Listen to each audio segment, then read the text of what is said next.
ખાતો ખાતો વાતો કરે છે અને વાતો કરતો કરતો ખાય છે. તો એ વાક્યના અર્થમાં શું ડિફરન્સ કયો? વાતો કરતો કરતો ખાય છે અને ખાતો ખાતો વાતો કરે છે. અમારા ગુજરાતી ભાષાના મર્મગ્ન બેઠા છે.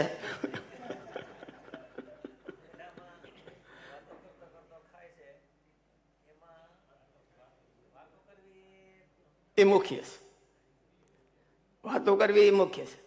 અને ખાતો ખાતો વાતો કરે છે, એમાં ખાવું એ મુખ્ય છે અને વાતો કરવી એ ગૌણ છે. કઈ મહત્વની વાત ન હોય બહુ એમાં, ખાતો ખાતો વાતો કરતો હોય. અને વાતો કરતો કરતો ખાતો હોય તો વાત બહુ મહત્વની હોય અને એમાં થોડુંક ખાય હોત એટલે આ ભાષાનો મર્મ કહેવાય. શ્રીજી મહારાજે વચનામૃતમાં એવું લખ્યું કે ભગવાન છે એ એક દેશી છે. ભગવાન છે એ એક દેશી છે. જો ભગવાનમાં દેહ અને દેહી એવો ભાવ રાખીએ તો આપણે ધામમાં જવાની જરૂર ન રહે. કારણ કે સર્વદેશી મુખ્ય છે અને અહીંયા હોતે છે.